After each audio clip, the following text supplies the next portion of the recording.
Buenas tardes, vamos a empezar la clase pidiendo al Espíritu Santo que nos ilumine. Ven, oh Santo Espíritu, llena los corazones de tus fieles y enciende en ellos el fuego de tu amor. Envía tu Espíritu y serán creados y renovarás la faz de la tierra. Oh Dios, que instruiste los corazones de tus fieles con la luz del Espíritu Santo, hacenos conocer las cosas rectas y gozar siempre de sus divinos consuelos. Por Jesucristo nuestro Señor. Amén. Estamos en el versículo 30 del capítulo 1 de San Juan. ¿Ya? Hoy pienso que acabemos el capítulo 1, así vamos, vamos avanzando. De todas maneras, nos queda poco para el capítulo y lo que vi es de hacer un resumen, ¿verdad? Para tener una idea de lo que vimos en todo el capítulo. Entonces, en este capítulo, San Juan nos muestra a Juan Bautista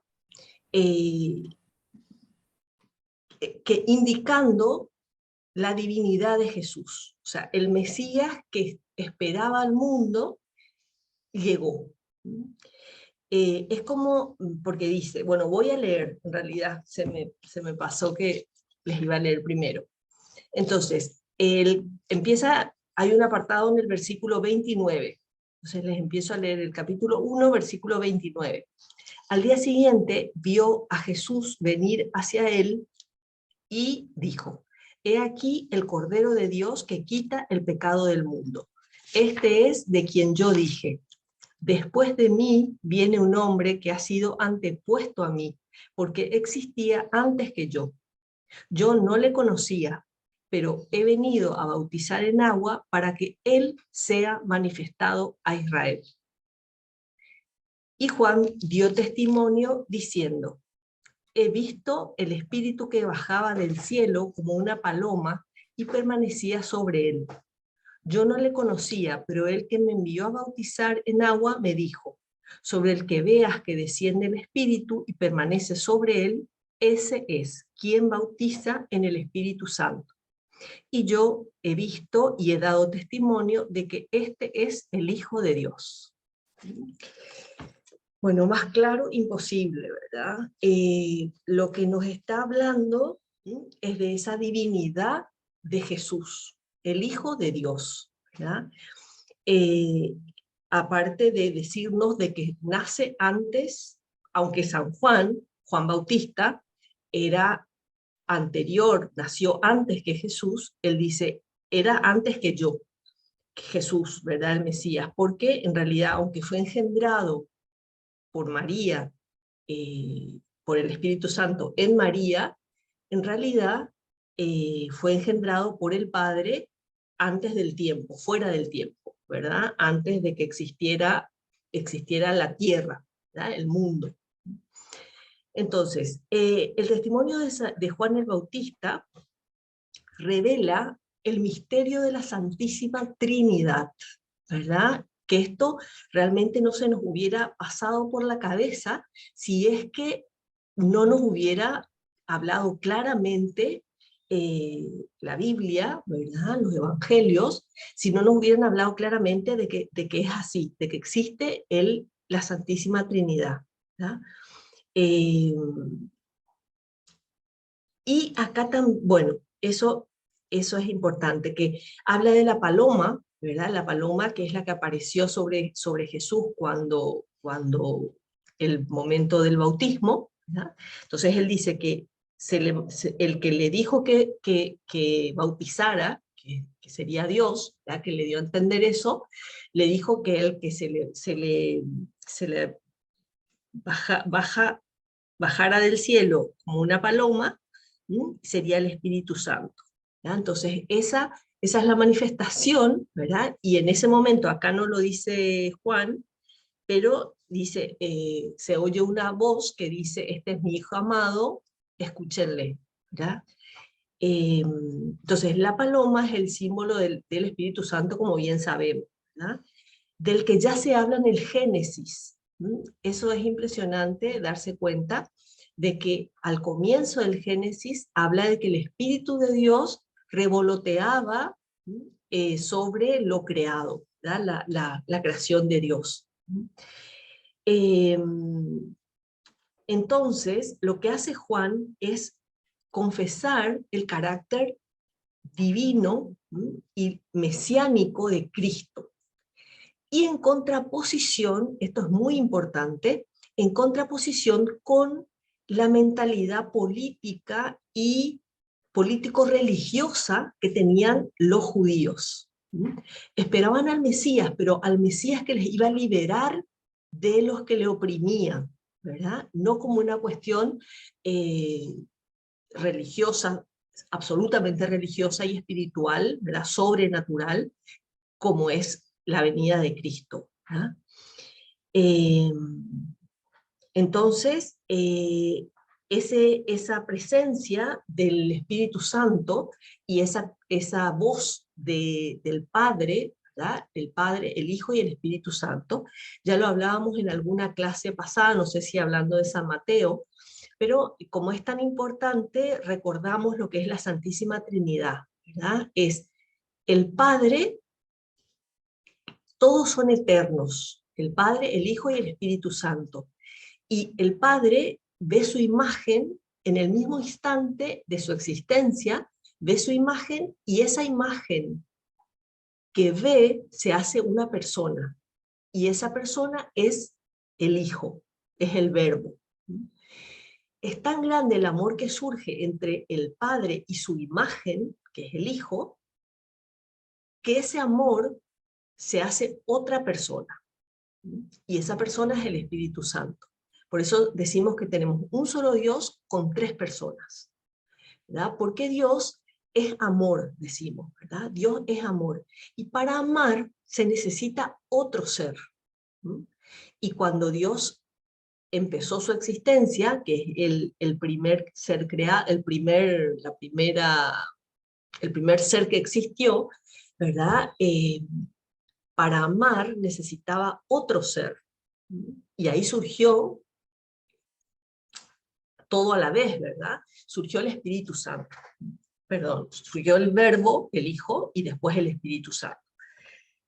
Entonces, esa es una realidad que tenemos que agradecerle mucho a Dios, que Dios es una familia. Dios es trino, ¿verdad? Son tres personas, y nos indica, nos enseña lo que es el amor, ¿verdad? Ese amor tan grande que en Dios es esencia, ¿verdad? Dios es esencialmente amor, y como leí hace unos días un escrito de un sacerdote que decía que lo que el hombre tiene que averiguar, más que si existe Dios, es si Dios es amor, que nosotros lo sabemos y creemos que es amor, ¿verdad? Pero decía, si ese Dios todopoderoso y que es dueño de todo, no es amor, tenemos que tener miedo, ¿verdad?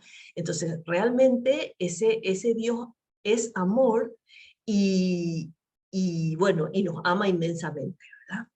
Bueno, entonces, a continuación viene el versículo 35, que dice, al día siguiente estaba allí de nuevo Juan y dos de sus discípulos, y fijándose en Jesús que pasaba, dijo, he aquí el Cordero de Dios. Los dos discípulos, al oírle hablar así, siguieron a Jesús. Se volvió Jesús y viendo que le seguían, les preguntó, ¿qué buscáis? Y ellos le dijeron, Rabí, que significa maestro, ¿dónde vives? Les respondió, venid y veréis. Fueron y vieron dónde vivía, y permanecieron aquel día con él. Era alrededor de la hora 10. Andrés, el hermano de Simón Pedro, era uno de los dos que había oído a Juan y siguieron a Jesús. Encontró primero a su hermano Simón y le dijo, hemos encontrado al Mesías, que significa el Cristo, y lo llevó a Jesús. Mirándolo Jesús le dijo, tú eres Simón, el hijo de Juan, tú te llamarás Cefas, que significa Pedro. Bueno, y hasta ahí. Entonces, el testimonio de Juan hace que los discípulos que le seguían a Juan Bautista, ¿no? Se nos confunde Juan Bautista y Juan el evangelista, el Juan Bautista, sus discípulos, él les dice a ellos que le sigan a Jesús.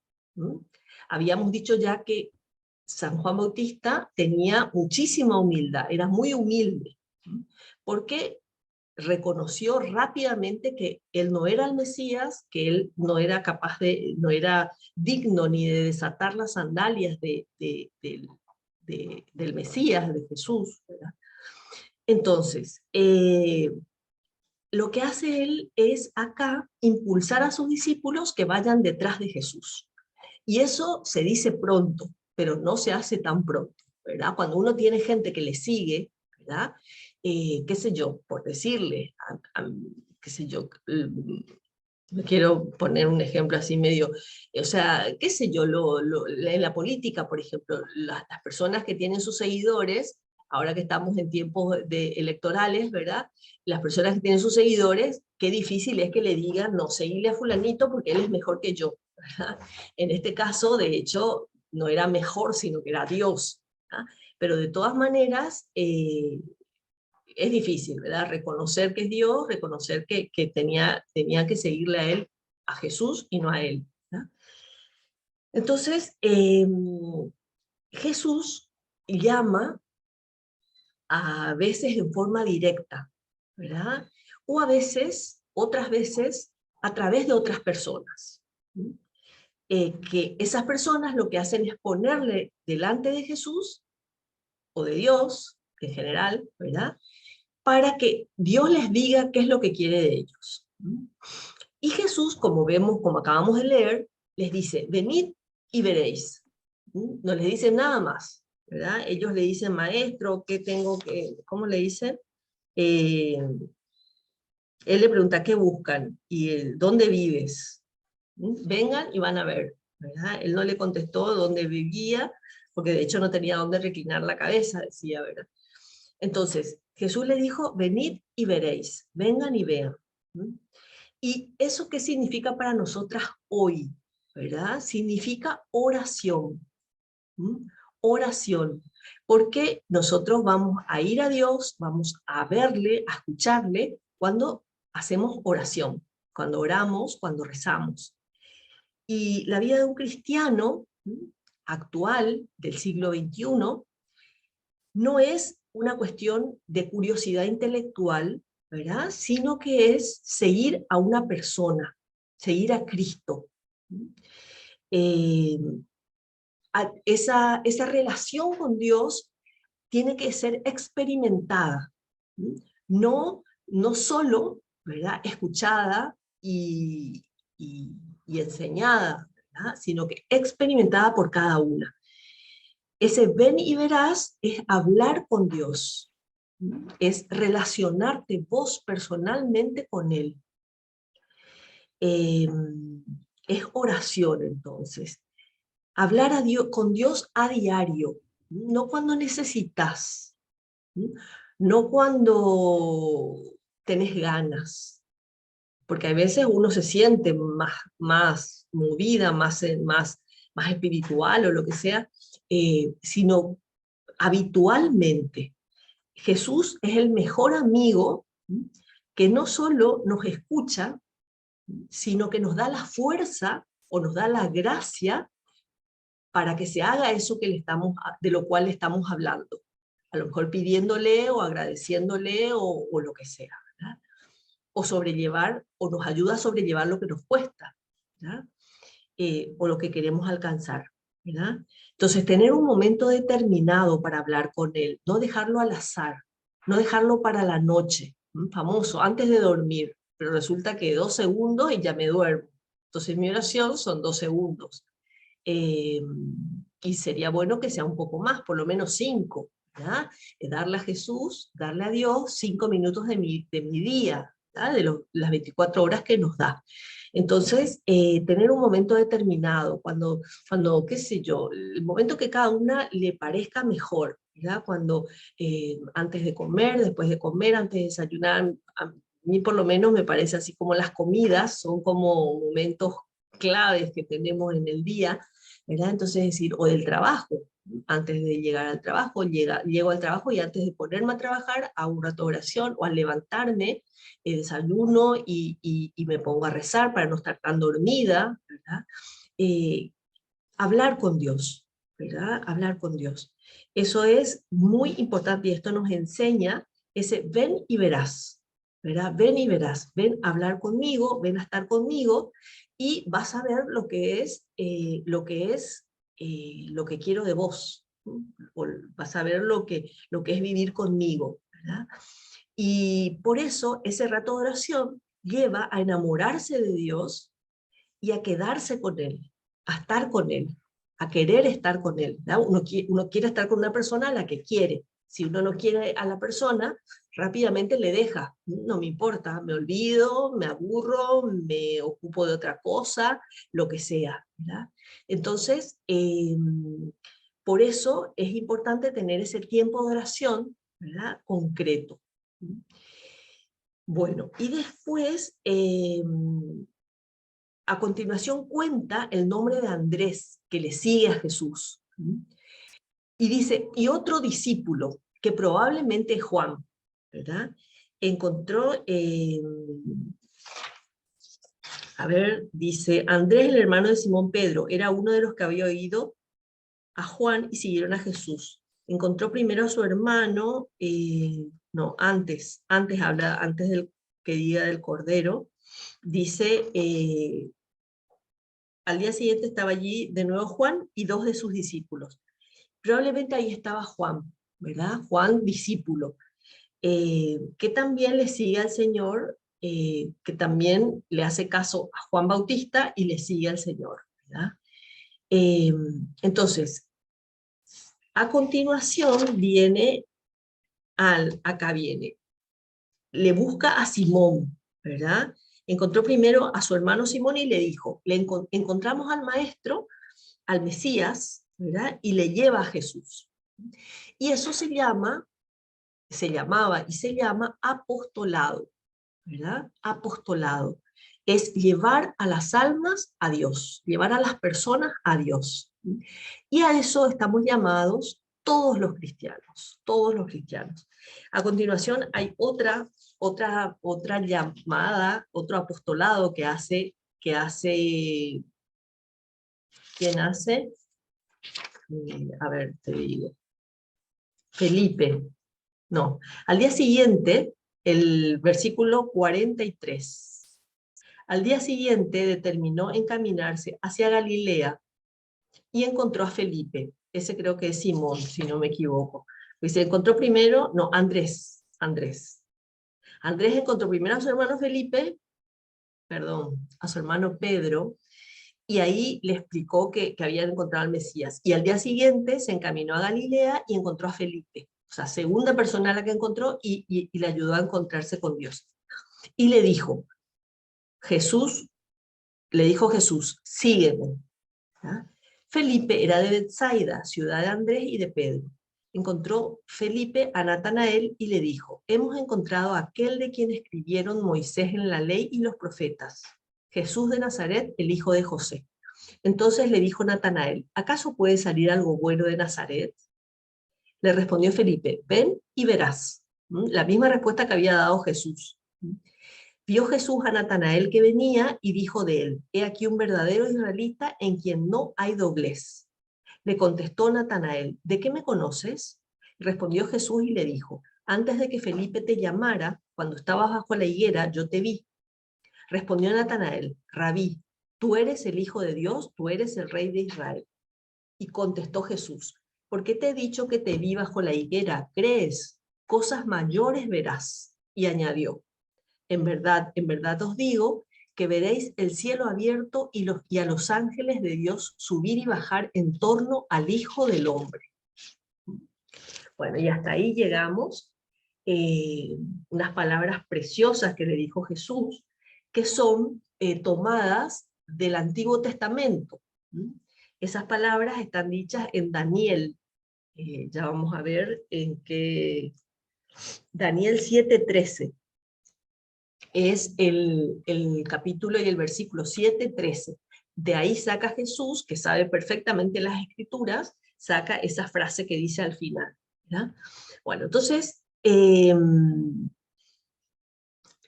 ahora como entonces es urgente hacer que otros conozcan a Dios.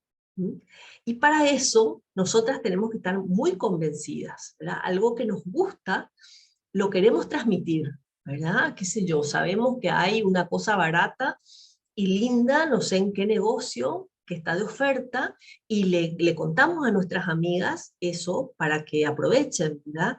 Y lo mismo con esto, lo mismo con Dios. Mucho más, ¿verdad? Lógicamente. Bueno, y la mirada de Jesús, en muchos casos, en estos dos casos no habla aún de la mirada de Jesús, pero nos imaginamos cómo sería ese sígueme que le dice a Felipe, o el ven y verás que le dice a los otros, ¿verdad? Lo que haría Jesús con esa mirada sería poner al descubierto el alma de esa persona frente a Dios, frente a Él, que es Dios, promoviendo al mismo tiempo, o sea, dando lugar al mismo tiempo al examen de conciencia de esa persona, ¿verdad? A ver cómo se sentía, cómo era, cómo estaba, ¿verdad? Y consecuentemente a la contrición, al pedir perdón, ¿verdad? En esa parte de Simón Pedro, anterior a la que leímos que le cambia el nombre, ¿verdad? Y le dice, a partir de ahora te llamarás Cefas, que significa piedra, ¿verdad? Eso está antes, en el versículo 48. 40, perdón, 40. Entonces, lo que hace ahí es indicar la función que le va a dar después a Simón Pedro, que va a ser el primer papa, ¿verdad? El primer jefe de la iglesia creada por Cristo. Bueno, y entonces,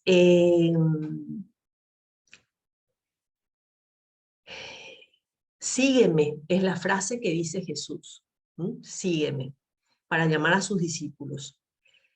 A nosotras no nos puede decir que escuchemos, nos puede decir, pero no es lo normal que Jesús haga ese milagro, ¿verdad?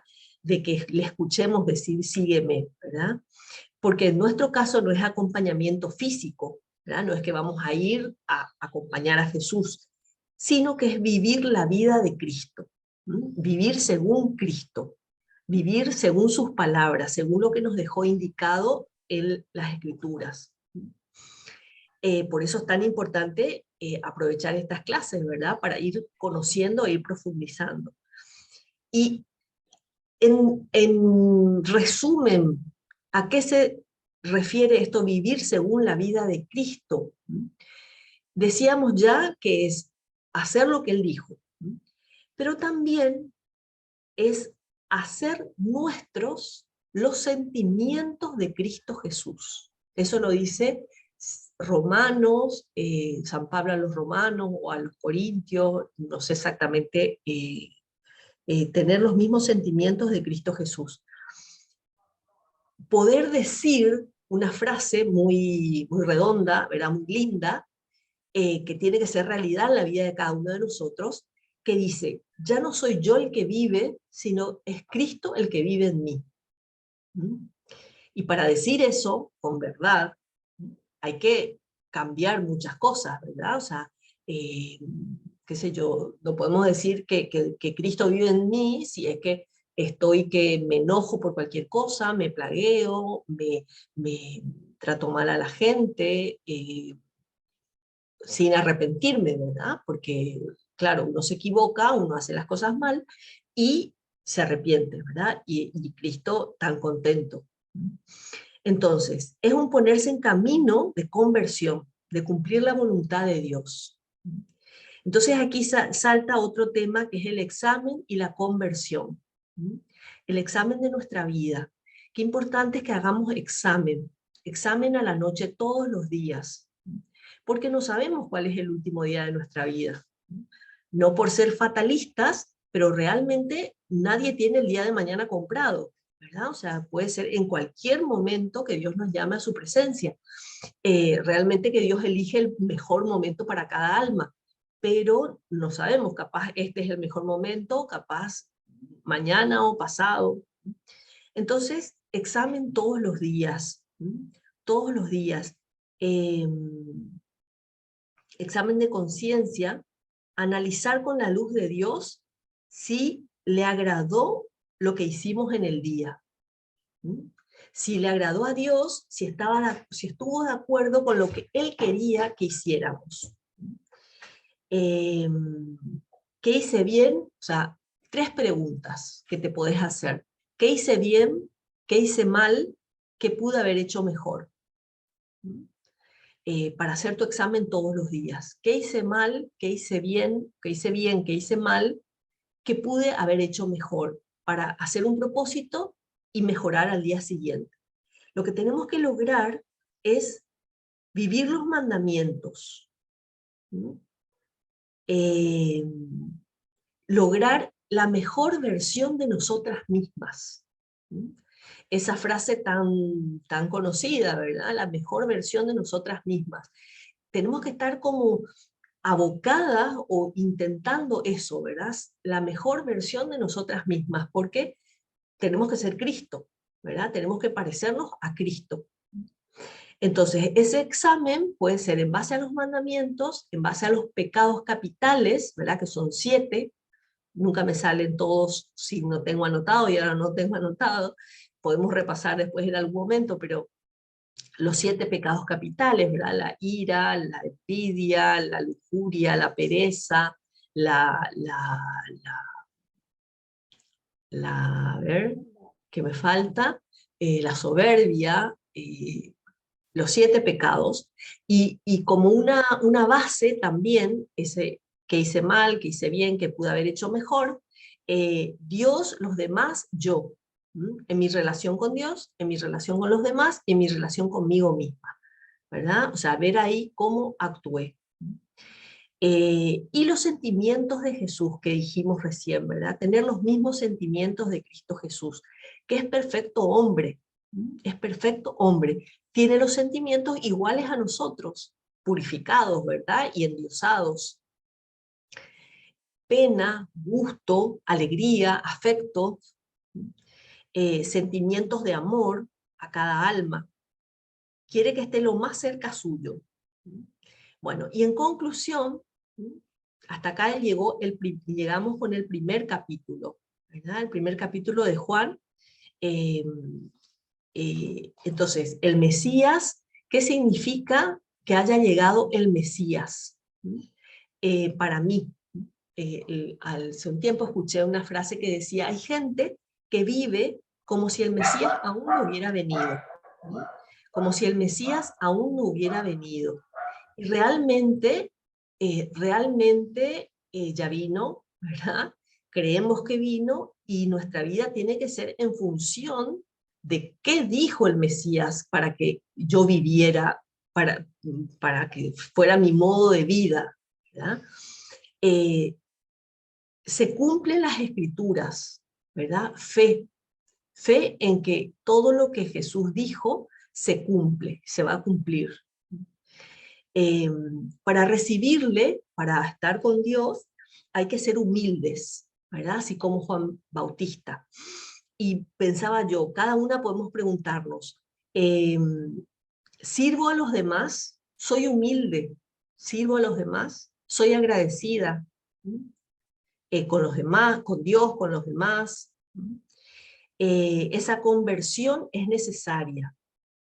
El examen de conciencia, la conversión, ¿en qué aspecto tengo que convertirme, tengo que cambiar? Y buscando la mejor versión de nosotras mismas, que decíamos, ¿verdad? ¿En qué aspecto? De pasar, puede ser pasar de lo malo a lo bueno, o de lo bueno a lo mejor, a lo algo mejor, ¿verdad? Bueno, y después que Dios es trino, hay tres personas y que tenemos que tratar a las tres personas. Son el Padre, le tratamos rezando el Padre Nuestro, ¿verdad? Jesús está en el sagrario. Generalmente nos dirigimos cuando rezamos a Jesús, ¿verdad? Que es el intercesor, el intermediario único que existe entre Dios y el Padre, ¿verdad? Para nosotros. Y después el Espíritu Santo. Cuando rezamos el Gloria al Padre, al Hijo y al Espíritu Santo, ahí le estamos rezando a Él, ¿verdad? Y de hecho, bueno, en la Santa Misa, Él es el que convierte todo lo que sucede, Él es el que hace que suceda, ¿verdad? Y después, por último, la vocación, ¿verdad? Cómo Dios les llama a esos discípulos, les llama a estar con Él, ¿verdad? Y a nosotras también nos llama a ser perfectas, a ser santas. Y eso tengo que luchar toda la vida, ¿verdad? Jesús es el más interesado en ello y me da la gracia, ¿verdad? Y para eso cada una tiene que empeñarse, ¿verdad? En lograr, en ir logrando ser esa mejor versión de cada una para parecerse a Cristo. Y hasta aquí, chicas.